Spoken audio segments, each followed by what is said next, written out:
Good morning and welcome again to Understand Executive Function Milestones, Challenges, and Implement Effective Strategies at Home for Children in High School.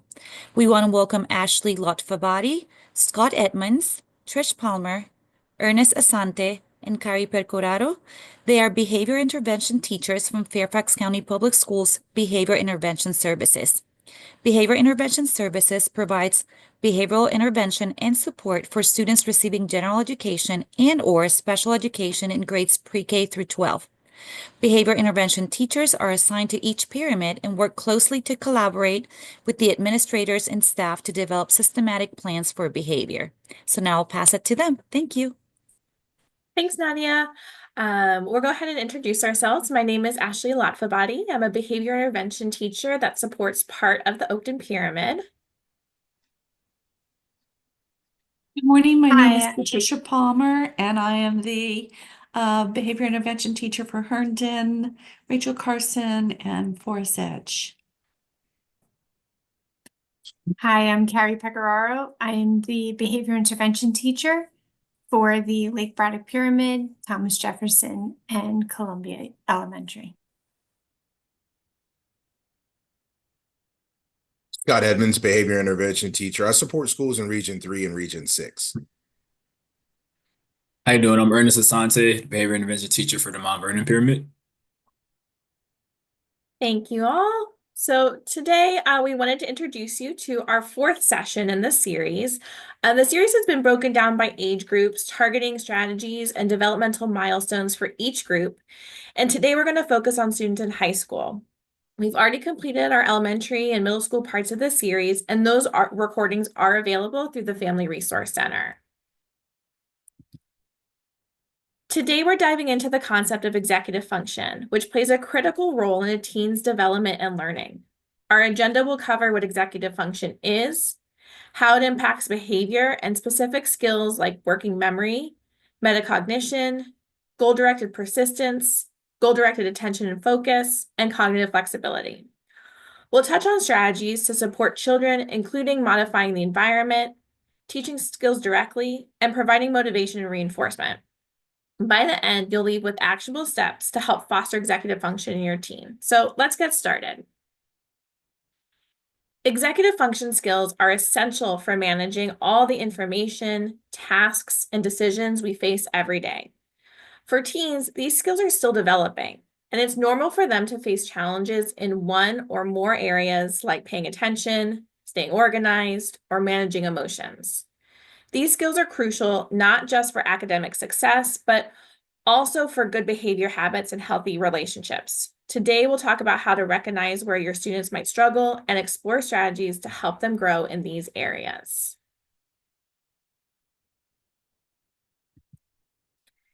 Now that we've introduced executive function skills, I want to share a quick video that explains these skills in a relatable way. The video highlights how executive function works in our everyday lives and why it's so important for teens as they grow.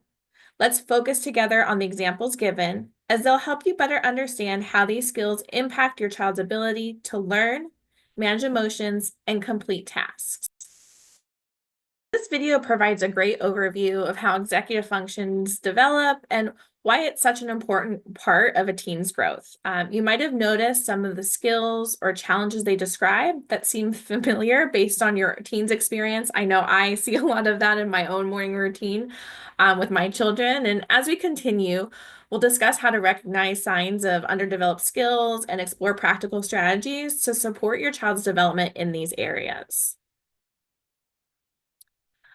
Our brains do not fully develop until the late 20s, meaning as a parent, it's our role to be their support as they develop these skills. So, for example, you might need to set up a system for how your teen leaves for school with all the materials they need for the day before they can do it independently.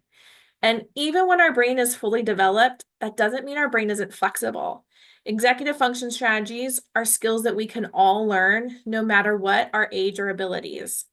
Everyone is in a different place with their own executive function skills and underdeveloped areas. That doesn't mean you can't learn and implement these strategies right along with your child. If you feel like this is an area of growth for your child and yourself, go easy on yourself. These are skills that can be learned with practice, no matter your age. It may be important for you, though, to check with yourself and identify where your strengths and underdeveloped skills lie. This is difficult, and you're going to need to give yourself grace to learn this first for you before introducing it to your teen. And as we talk today, think about how you might use these strategies in your own life. How can you develop a morning routine you can stick to? Where can checklists fit in your life? Maybe how you can use timers and post-its in your own day-to-day. But remember, this is a process, and we're meeting everyone with grace and kindness as we build on the skills we already have, whether we're thinking about ourselves or our teen. Teens' behavior often reflects their executive function strengths or challenges. So, for example, a teen struggling to follow directions might have weak memory. A teen who resists transitions may need help with cognitive flexibility. These behaviors aren't just defiance or inattentiveness, they're often a sign of underdeveloped skills. By understanding the executive function skills underlying behavior, we can approach challenges with empathy and strategies that work. Scott is going to break down the key components of executive function and their role in shaping behavior. Executive function skills are all connected, and they work together to support a child's ability to be successful in learning, behavior, and relationships. At the center is self-regulation, which serves as the foundation that develops when other skills are built. Self-regulation allows children to regulate their emotions, behaviors, and impulses, helping them respond thoughtfully instead of reacting impulsively. Surrounding it are 5 key executive functions that contribute to this development. Cognitive flexibility helps them adapt to changes or new information. Goal-directed attention allows them to stay focused on tasks even when there are distractions. Goal-directed persistence enables them to push through challenges and complete tasks over time. Metacognition is their ability to think about their own thinking, helping them evaluate and adjust their strategies. And working memory is what allows them to hold information in their minds and access it when needed.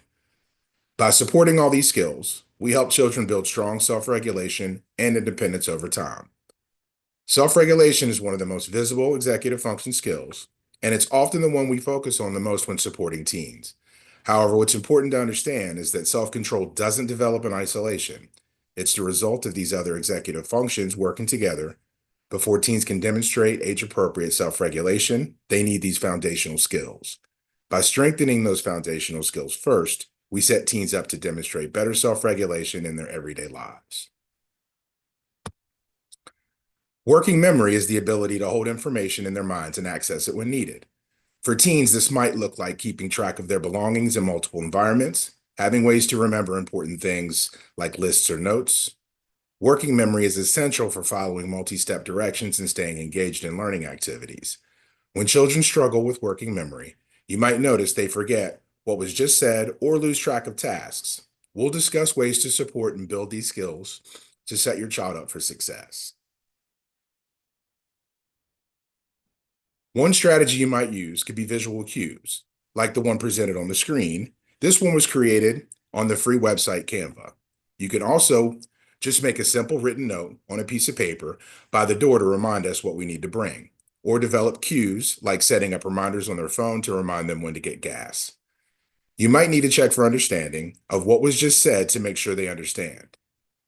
Another strategy to use for improving working memory is beginning to teach your student how to use technology to support them. Whether that looks like asking Google or their watch to set a reminder, using the Notes app on their phone or tablet, or making sure they are independent with getting on Schoology from their school computer. Maybe they use Quizlet to develop flashcards to practice a skill. Checklists can also help them remember what is needed to be done for that day. Metacognition is simply thinking about thinking. It's like looking at yourself in a mirror. For teens, this might look like stepping back and seeing the whole picture and being aware of how others are reacting to their behavior or ideas. This helps teens try to figure out what went wrong so they can improve next time. They may even seek out feedback from teachers or coaches so they can improve their skills or performance.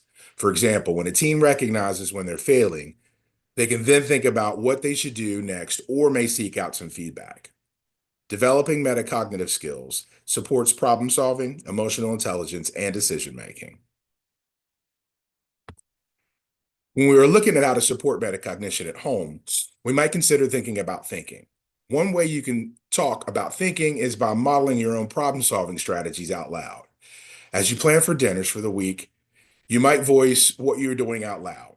I know Wednesday night you have soccer, so we will need to plan something quick to eat. I need to check the freezer to see what we have first before I make a grocery list.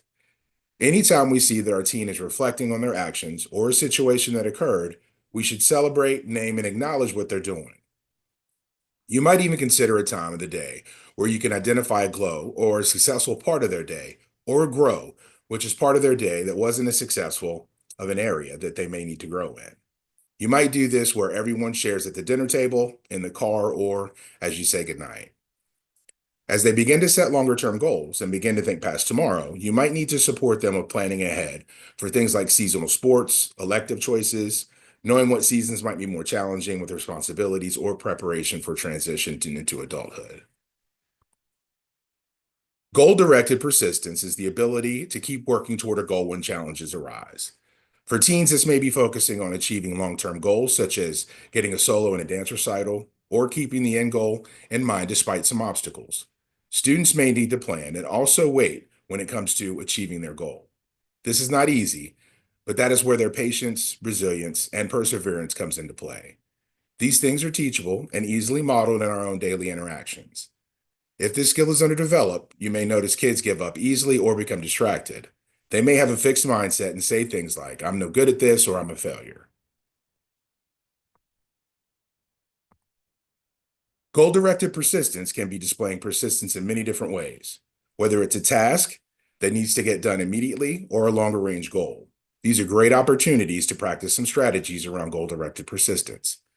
Some longer-range goals they may not even be aware of all the steps that it could take, so you may need to coach them through the difficult steps.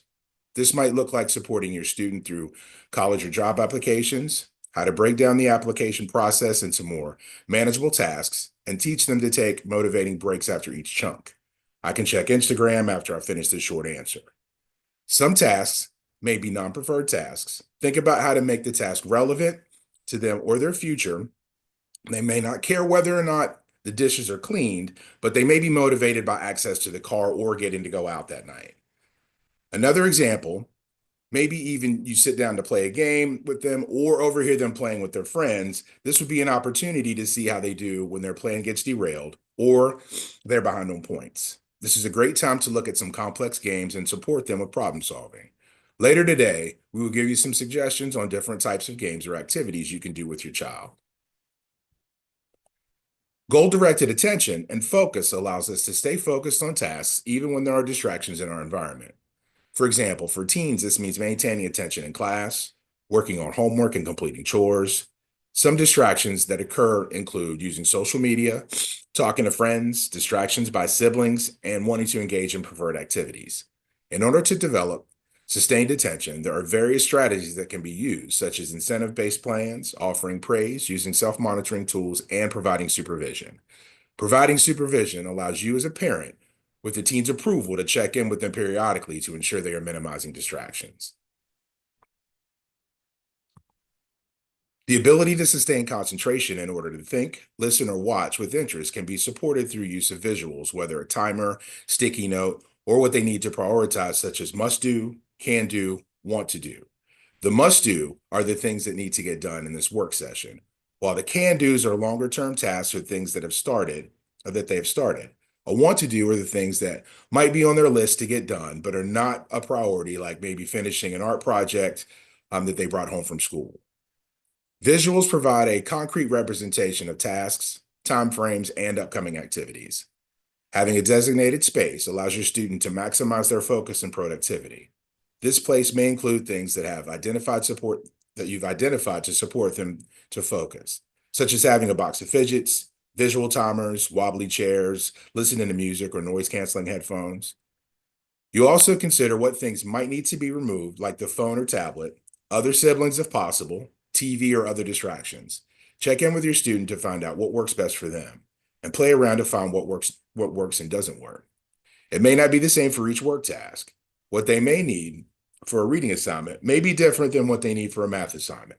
Check in consistently is also going to be helpful as you both learn these study skills. Cognitive flexibility is the ability to adapt when plans or routines change. For teens, this might mean accepting changes in a schedule, recovering quickly from a disappointment, or taking redirection from adults. When the skill is underdeveloped, teens may struggle with transitions or become upset when things don't go as expected. Helping teens build this skill reduces frustration and makes transitions smoother. It is important to keep a relatively consistent and predictable routine and environment for your child, but also prepare for upcoming changes. You can consider role playing and practicing flexibility. As you're teaching your child to be flexible, modeling your own flexibility is important to provide your child with clear examples of how they can be flexible. This can include saying out loud what you're thinking and doing, and be sure to explain the advantages you get by being flexible. You might even get their thoughts to problem solve. A more concrete example of flexibility you can share with them is the idea of cooking your noodle. Cook your noodle is a term used to describe the ability to be flexible. The example includes a description of uncooked and cooked pasta. What happens when you bend uncooked pasta? It breaks. Once you boil pasta, what happens if you bend the noodle? It's flexible. This is a powerful illustration of how flexibility gives one the ability to become less rigid and more resilient. Trish is now going to share some information about milestones and underdeveloped skills for teenagers. And thank you, Scott, for that. I'm going to jump into high school milestones. Understanding and recognizing executive function milestones can help you understand their developmental progress. It is important to remember that there is a range of how these skills develop. Some of those waiting skills may come while attention and focus do not. It is not a straight path, and it depends on the individual. It is also important to acknowledge that gaps in executive function can sometimes lead to frustration for both you and your teen. It can be difficult to see strengths in one area and think about how someone is very behind in other skills. As parents, reflecting on our own executive function strengths and weaknesses can help us understand how our relative strengths may make our child's challenges feel even more noticeable. High school is a critical time for developing executive functioning skills. As students transition from high school to adulthood and face more complex academic and social challenges, their ability to handle these challenges greatly impact their performance. On the slide are milestones that high school age students should be able to do in order to be successful in the home and in the school setting. These skills develop at different rates for each student, but by the time of the end of high school, most students are expected to demonstrate an ability to manage their academic, social, and emotional lives more independently.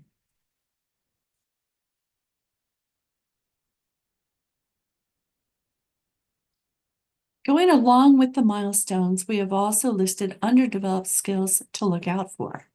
Teens with executive function challenges may show specific signs such as struggling to follow routines, manage emotions, or adapt to changes. It is important to remember that these behaviors are not necessarily intentional. They often point to skills that need more practice or support. With the increasing use of technology, students are spending more time on devices, which can make these executive function difficulties even more challenging.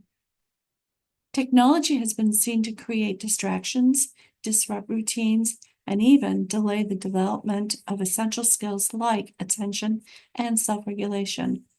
As parents, it's important to ask, is the skill truly an underdeveloped skill, or is it an opportunity to reflect on what experiences and practice your child has had with these skills?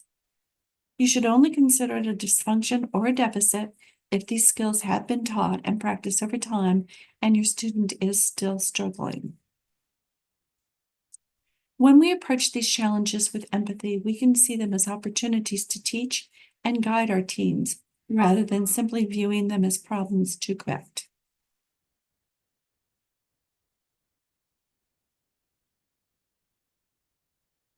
Now that we've identified some of the common signs of executive function challenges, we are going to shift our focus to practical ways we can support our children.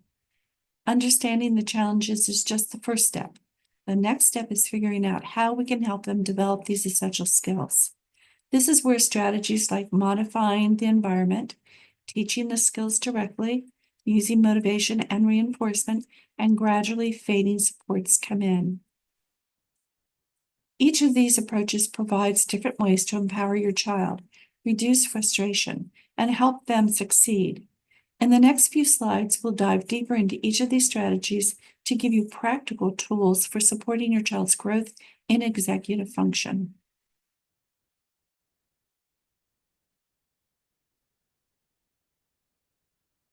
We have highlighted 3 things we can change. The first one we are going to talk about is the environment in which your student spends their time. This can be in any number of places. One of the best ways to help your student with executive function is to change the environment to make things easier for them. There are 3 main ways to do this. First, you can change the physical or social environment, like reducing distractions or adjusting with whom they work. Second, you can change the nature of the task, like breaking it into smaller steps or making it more interesting. Lastly, you can change the way you interact with your student, like using reminders or talking through situations or scenarios with them ahead of time. These changes can make a big difference in helping your student be prepared, focused, and successful. We'll talk about each of these ideas in more detail next.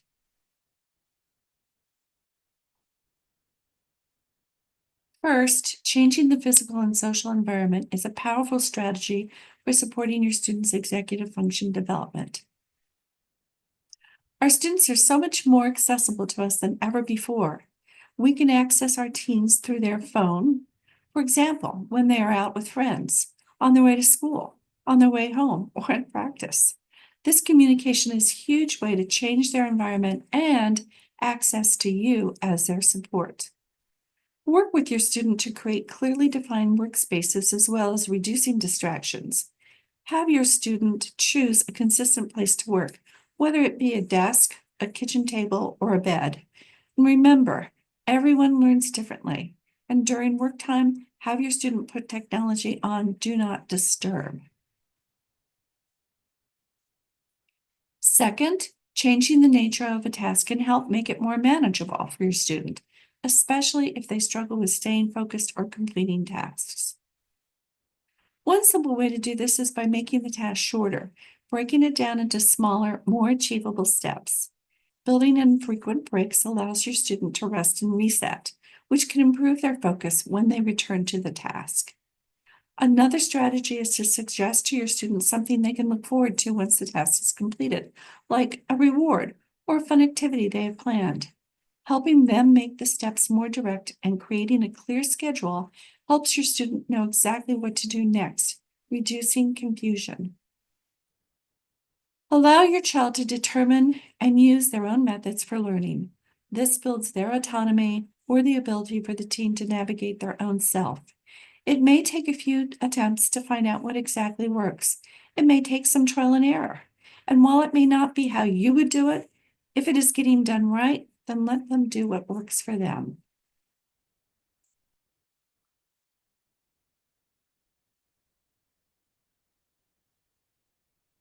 And finally, you may consider changing the way you interact with your child. You are trying to build autonomy and support the strategies they are developing. When safe and appropriate, let teens experience the natural outcomes of their actions. For example, if they forget their homework, let them navigate the outcome rather than rushing to fix it for them. This builds accountability, problem solving, and teaches real-world effects of their decisions without long-term impact. While it may be tempting to step in and complete tasks for them, encourage independence by guiding rather than doing. Offer to support them or find support for them with breaking tasks into manageable steps, but allow them to take ownership of the process. Be prepared that they may decline your offer, and then you will need to let them do it on their own. Replace commands with open-ended questions. Instead of giving direct instructions, ask questions that prompt thinking and decision-making. For example, rather than saying, "Clean your room right now," try, "What's one thing you can do right now to make your space feel more organized?" Open-ended questions help teens feel more in control, fostering a sense of responsibility and independence. Many teens with executive function challenges feel shame around their struggles. Normalize asking for help. For example, when you need it. Model and encourage help-seeking behavior by sharing times when you've needed support and discussing how it's a strength and not a weakness.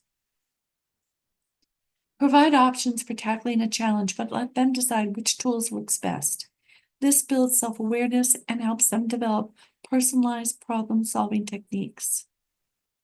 Celebrate progress and persistence rather than just results. Acknowledge small wins like starting a difficult task or staying on track to reinforce a growth mindset. Instead of saying, "You got an A, great job," say, "I'm so proud of how hard you worked on this project." Avoid no when you can.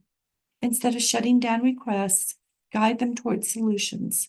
For example, instead of "No, you can't go out," try, "Let's plan a way for you to get your homework done first so you can still meet up with your friends." Of course, there will be times when no will just be no. When it comes to health and safety, this may be a place where a firm no is warranted, but use caution when your no is around power and control over your teen. And now I turn this over to Ernest. Thank you, Trish. There are two main ways to teach executive functioning skills to your child: naturally and informally throughout your day, or through a more targeted and explicit or direct approach. Both methods are valuable and can work together to support your child's development. Teaching informally happens during everyday moments, like practicing patience while waiting in line or encouraging problem solving during social situations. A targeted approach focuses on teaching specific skills step by step, such as helping your teen learn how to follow a routine or manage their time. In the next slides, we'll take a look at each of these approaches and explore how you can use them to build your teen's executive functioning skills at home. We can support executive functioning development at home through games and activities. These are some engaging activities that are age appropriate and can fit into everyday life. These activities are grouped into broad categories to give you plenty of options. Some of these activities include materials you can pick up at the store, while others don't require any materials at all. Board games and card games are excellent for teaching executive functioning skills. Settlers of Catan is a board game where you work to build a city with house and roads using the same board as everyone else. Your job is to get the biggest city and longest road without someone building theirs in your way. King of Tokyo is a fun game where you are a monster trying to take over Tokyo. There are many moving pieces that you have to think about, through which support the skill development and multitasking and long-range planning. Dungeons and Dragons is making a comeback. This role-playing game helps with flexible thinking and working together as a team. Exploding Kittens is a fun game that can support your teen with emotional regulation, impulse control, and organization. All of these are just suggestions, but if you look around, there are board games for any interest and any skill level. These games are great for strengthening working memory and focus. Spot is a fun game where you use your visual discrimination skills to find out the common item in 2 cards. Taboo is a game where you try to have others guess your word. The only catch is that there's a set of words associated with it that you can't say. It requires a player to keep track of cues and sustain focus to have a good strategy. Codenames is a game where 2 teams try to guess words on a board using one-word clues from their teammate, called the Spy Master. This game supports problem solving and strategic thinking, as well as flexible thinking and working memory. Puzzles help develop important thinking skills because they make your brain work by planning, remembering things, thinking in different ways, and controlling impulses. They can also support flexibility, needing to adapt your plan if you were unsuccessful the first time. Sticking with puzzles can be difficult and can take a lot of persistence to keep trying. One example of a puzzle is Sudoku, which is a one on the right. It's a number puzzle where you try and use only the numbers 1 to 9 vertically, horizontally, and in each cube. Another option are the New York Times word puzzles available daily online, like Wordle. Another puzzle you would try is an escape room. There are many companies in the area that have multiple escape rooms where you can pay to go into a room, solve riddles and puzzles there to escape. Logic games or activities encourage problem solving and planning. Fantasy football requires so much executive functioning. Fantasy football is an activity where, with friends or family, you can build an imaginary team from real football players. You manage this team for the football season and play against other fantasy teams. Your working memory is strengthened when having to remember play stats. You might have to demonstrate flexibility if someone on your team is injured. You delay gratification because the season can be long. You will also need to use planning and problem solving around how to draft, how to trade, and setting up your lineup. March Madness is coming to an end, but it may be a great thing to remember for next year. March Madness is another sports-focused activity. In March, during the men's NCAA basketball tournament, people will select the team that will win the overall tournament, starting with all 64 and bracketing down to the final win. For any time of the year, you can do something like Scrabble. Scrabble is a word game where you spell and combine words. This can be played on a board game, but as another option, you can play with your team virtually as a way to continue to connect when you're not together. Sports and extracurricular activities, whether through school or community, help develop important life skills. These activities require managing schedules, keeping track of materials, and balancing responsibilities. For example, participating in a play strengthens working memory or requiring students to memorize lines. While sports encourage long-term goal setting, such as improving a pitching technique, time management and planning are essential for juggling practices, performances, and schoolwork. Additionally, self-monitoring is key. Students must recognize when they are taking on too much and adjust accordingly. It is important to remember that these executive functioning skills are still developing, and it's our role to guide and support students as they learn to apply them effectively. Here is a list of 20 routines and self-regulation skills high schoolers struggle with the most. Identify one routine you believe your student would benefit from learning as we go through the steps on how to teach routines through direct intervention on the next slide.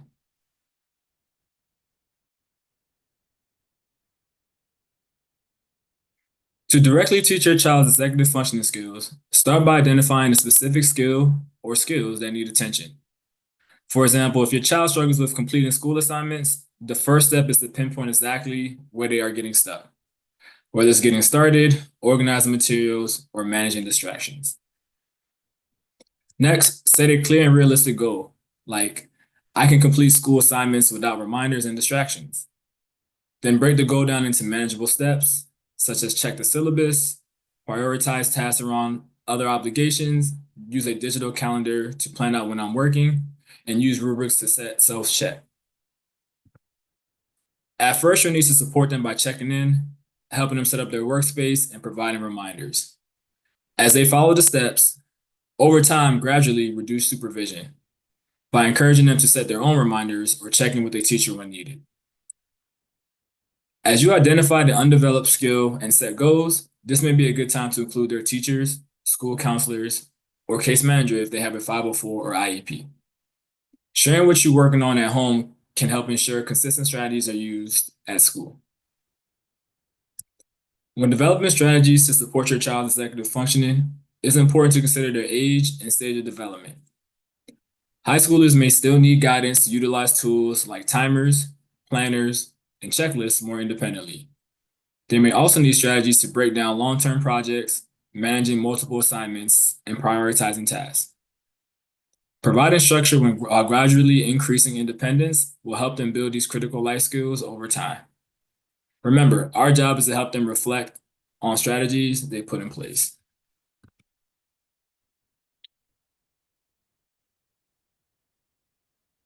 I'm going to go ahead and pass it on to Carrie.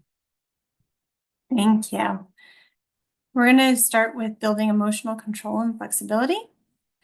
While the goal is increasing flexibility as a skill, environmental modifications still play a role, especially for teens who have a weakness in flexibility.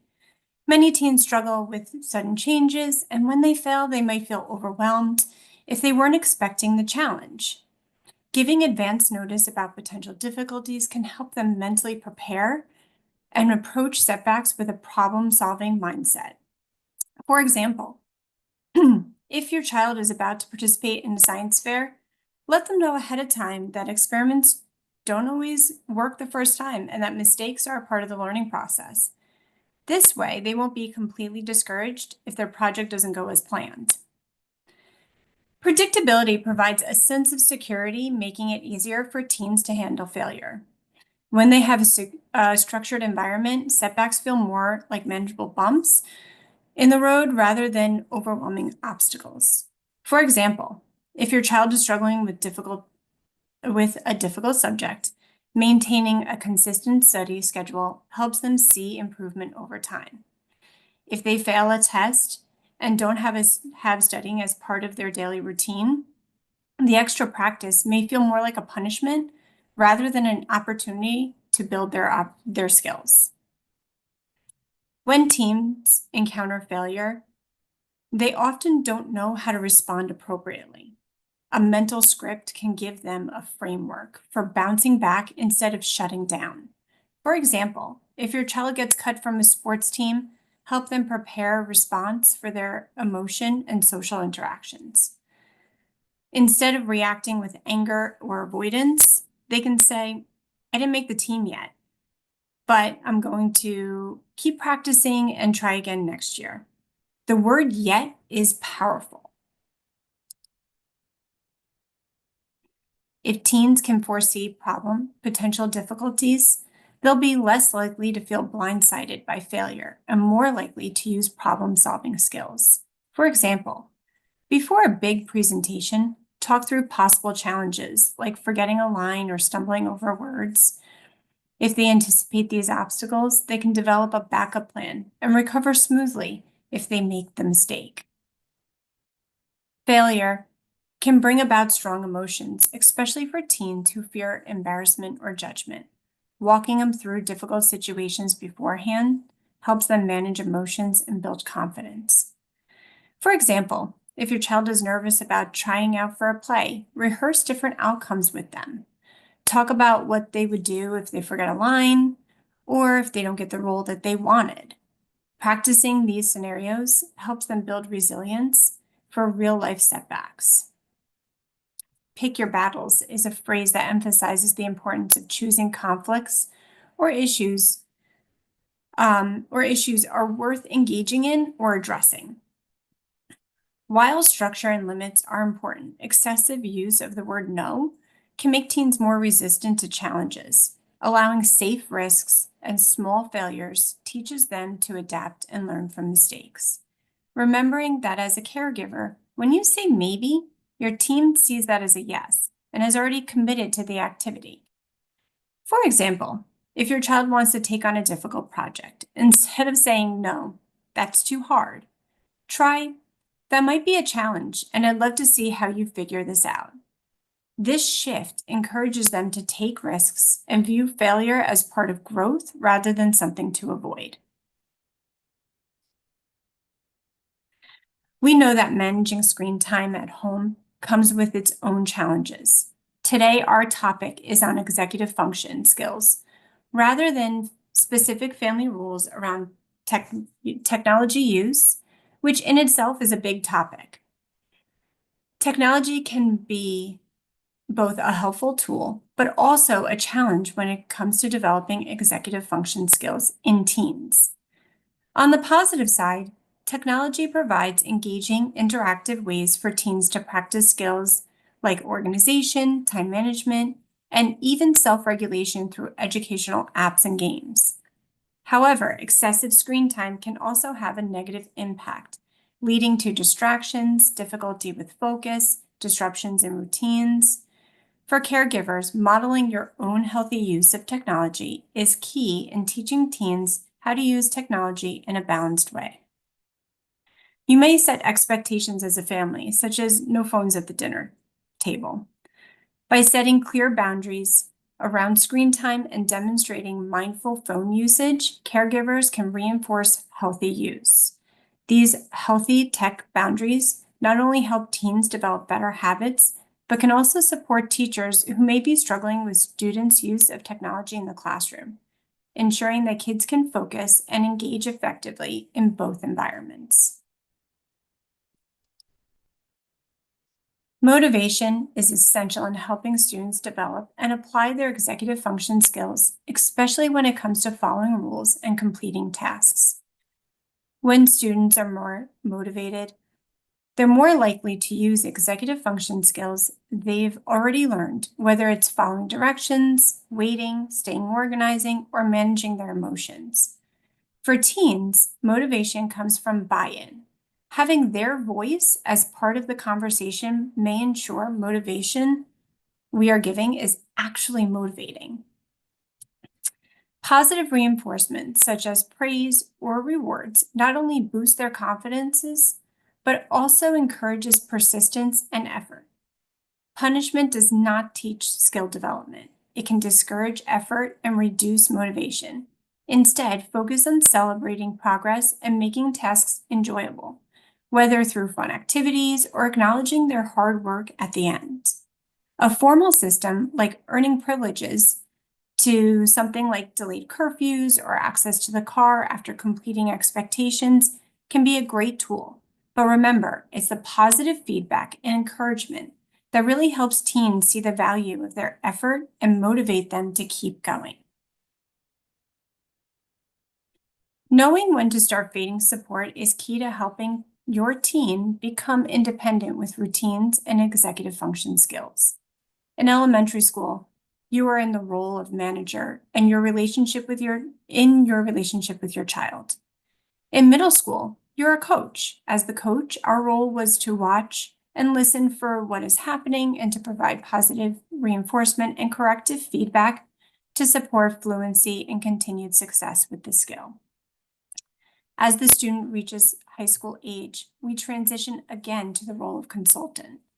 In a high school setting, a caregiver serves as a consultant by offering guidance and support while encouraging their teens' independence. This includes helping them reflect on challenges, explore solutions, and advocate for themselves while maintaining open communication with educators when needed.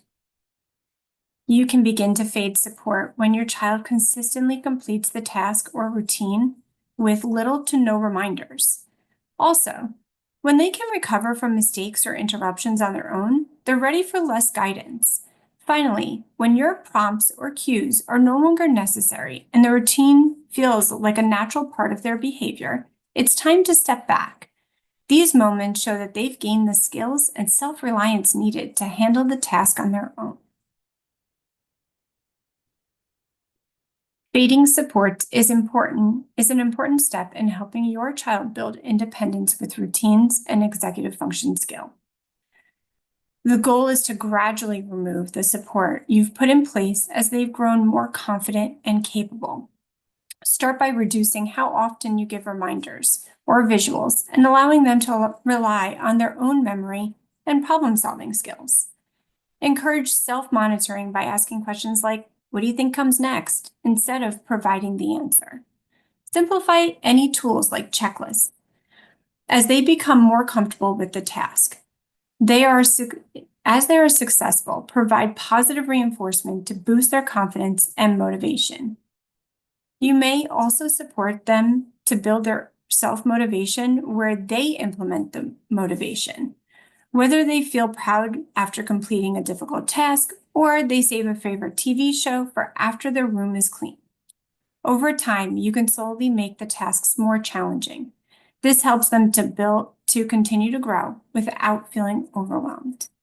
I'm now going to pass it over to Ashley, where she's going to go through the key takeaways. So as we wrap up this presentation, I want to ground us in the idea that these executive function skills are the foundation for so many aspects of a student's success. These skills help manage their emotions, stay focused, and adapt to challenges, whether at home, in school, or in social situations. And by supporting these skills now, we're setting them up for long-term success. As we discussed earlier, self-regulation is the outcome of several executive function skills working together. The good news is there are many ways caregivers can help build these skills at home. Time playing games, structured routines, and intentional teaching moments are incredibly effective. The key is making it engaging and keeping it consistent. As caregivers, modeling executive function skills is one of the most powerful ways to teach them. Think out loud, show your teen how you manage challenges, and break skills down into smaller steps so they're easier to learn. Over time, gradually reduce your support so they can take more responsibility. And remember that building executive function takes time and practice. It's a process, not something that happens overnight. So be patient with them and yourself as you work together to develop these skills.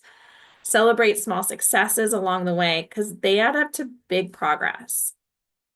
I want to take a moment to acknowledge how challenging it can be to support your child's executive function development.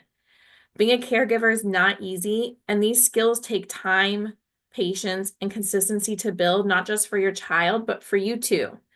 But the good news is that the brain is flexible, meaning it's never too late for your teen to learn and strengthen these skills. Growth is always possible with intentional effort and small, meaningful changes. Take a moment to think about 1 or 2 simple strategies from today that you want to start using right away, whether it's adding a schedule, practicing self-talk, or creating opportunities for flexible thinking. Remember, our goal isn't perfection, but progress. Every small step you can take to support your teen builds confidence, independence, and resilience. You're doing important work, and even small changes can make a big difference over time. If you're thinking about where to get started, let's look again at the list Ernest shared of the routines teens struggle with the most. These everyday tasks like getting ready in the morning, managing time for homework, or following through with good sleep hygiene often require strong executive function skills that many teens are still developing. Understand these struggles can guide us in offering the right support and creating more effective strategies at home. Moving forward, I encourage you to identify which routines your teen finds most challenging and work together to break them down into manageable steps. By providing structure, clear expectations, and plenty of practice, you can help your teens improve these skills over time. If you want to continue your learning, these books, Smart But Scattered and Solving Executive Function Challenges, are great resources for caregivers who want to help their teens build important skills. And I believe the Family Resource Center has shared that they do have copies of these books. Smart But Scattered explains how to recognize when children struggle with organization, managing time, or staying calm, and offers easy ways to help them. This book is available for multiple age groups. It's available for adults, teens, and children. And if you're struggling with these skills yourself, there are lots of workbooks that can support your learning and your own skill building. And then finally, Solving Executive Function Challenges shows caregivers how to identify problems with executive function and provide step-by-step solutions. So now we have our Q&A. So if you have any questions, feel free to put it in the Q&A section. And we will go ahead and answer them live.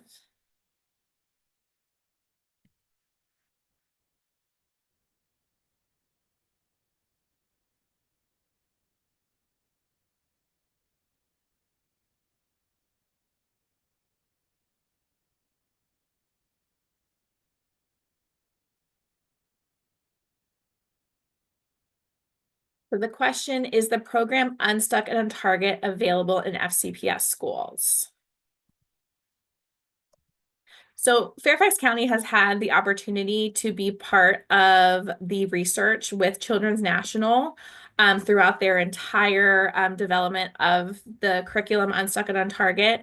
It has been in the elementary school level for many years, and recently has been put into the middle school, correct? Yes.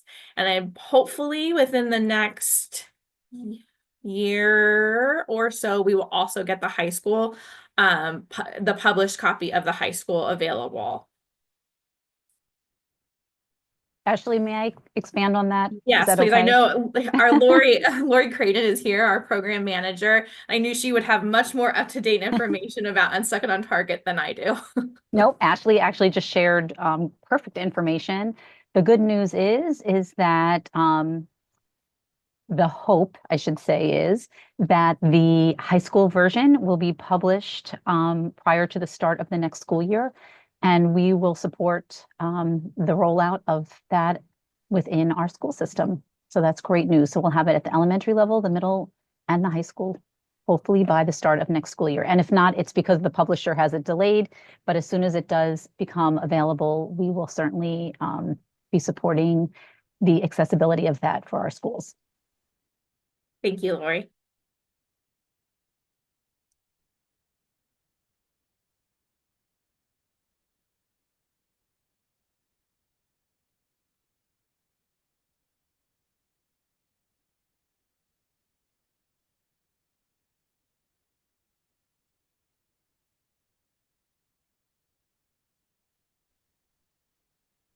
I am not seeing any other questions coming at this moment from any of the participants. Sounds good. Do we want to wait just a minute or two and then see if anybody's still typing, and then we can Sure, finish up? absolutely.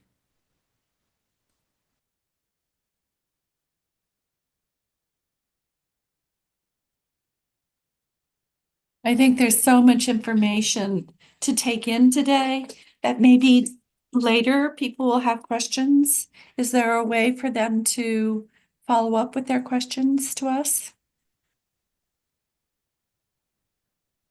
Anna has a question.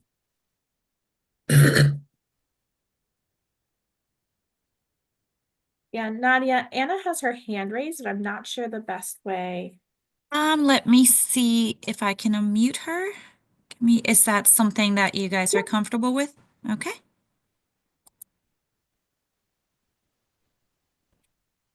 Hi, I just wanted to let you guys know that the chat is disabled, so that might be why the questions aren't coming in. Thanks, Anna. We're actually using a different feature. It's called the Q&A. If you see on your there's like a said like a Q&A, I think it's a question box.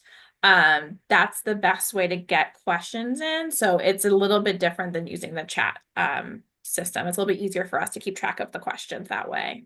Oh, okay. Where do I find the Q&A section? It's on the bottom. It should be towards the right of your screen. On the bottom, close to where it says N, it's a little square that has a question mark on it. Oh, got it. I see it. Yeah. Okay. My question was, are we gonna get emailed the recording? Yes, all participants that register will get emailed the link of the recording, usually probably around by Tuesday when it's ready and dubbed and everything. Yes, Oh, okay, awesome. Thank you. of course. I think we got another question. Yeah. Yep. So Latifa asks, is there any private sessions to teach kids EF? So I think there are like out in the community, private companies that do executive function coaching. That would be kind of not part of Fairfax County Public Schools, if that's what you're asking. That is available out in the community. As far as within Fairfax County, nothing necessarily specifically private. If the student has an IEP, they may require some specialized instruction around EF. And there are opportunities for executive function skill building through some electives like strategies for success, a little bit in personal development as well, depending on what the student requires. If you're looking for it through the community, you can reach out to your school social worker. They often have connections for supports in the community.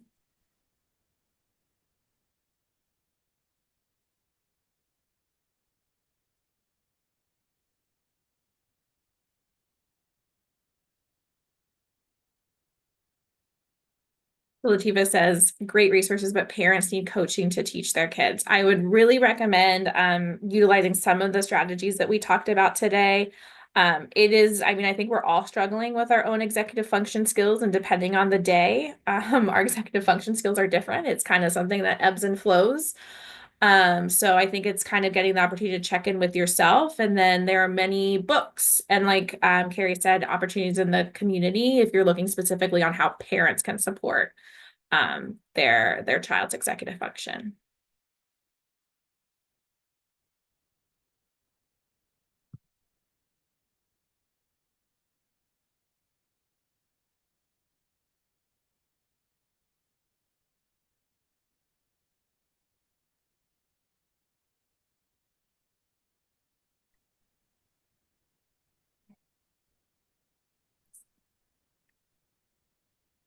Doesn't seem like we're going to be getting it. Oh, there we are. Yes. Oh, no, that's the same one, right? Yeah, well, any executive function programs for kids with autism spectrum disorder or ADHD. So feel free for anybody to chime in. The great thing about executive function, skill development is that it's kind of the skill development for everybody. Students with ASD may need a little bit more visual support, may need a little bit extra more time. Same thing for students with ADHD, but the explicit instruction, the modeling, all those things are going to be the same way you teach executive function for everybody. I don't know if anyone else wants to chime in. Carrie? And specifically for students with ASD, Unstuck and on Target also has a book specifically for strategies for students with autism. So that might be something that you can look into.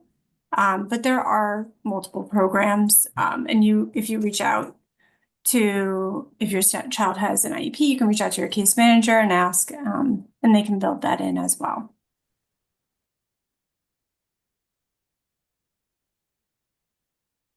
Another question, do you have any examples of how Unstuck has been utilized in elementary school or middle school, or how it may look when available for high school? So at the elementary school level, a lot of times it's been used as a small group intervention, either with a special ed teacher or a counselor, the school psychologist, school social worker, and they kind of go through the program as an intervention. And then I don't know if anyone has had any experience with the middle school and how executive function has been, or how Unstuck on Target has been utilized there. Correct me if I'm wrong, Lori, but I think the goal has been with the pilot for middle school to incorporate a lot of the social emotional curriculum and Unstuck and on Target, for example, during advisory periods. That's an enrichment opportunity for our middle school students and our high school students. With a teacher who spends time with them generally, through 7th and 8th grade or through 9th grade through 12th grade, kind of like a homeroom teacher. So we really try to incorporate some small groups and social emotional curriculum and curriculum like Unstuck and on Target during those advisory opportunities. Yes, and to build on what Scott was saying, advisory already has executive function lessons embedded in it for all. And then in addition to accessing at the middle school level, either a personal development or a strategies for success class where they can use Unstuck and on Target or some other tier, like a targeted intervention. During that time, there are opportunities for students to access something like Unstuck and on Target during advisory. It did not, Unstuck and on Target did not exist at the high school. And so now that it will become available, that will be another option for the upcoming school year.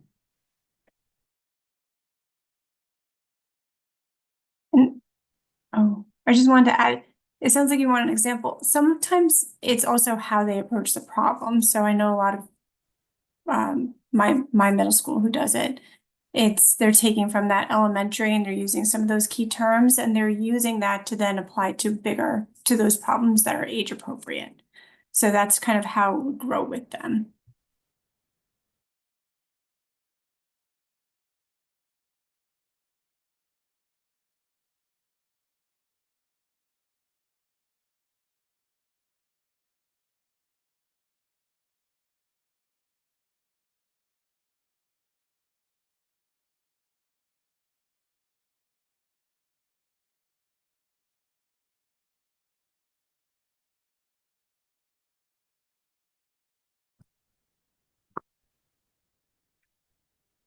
Okay, I think every time I say that, then one comes in. So I was wanted waiting to speak see slow. too. Yeah, me too. But I'll stop the recording now.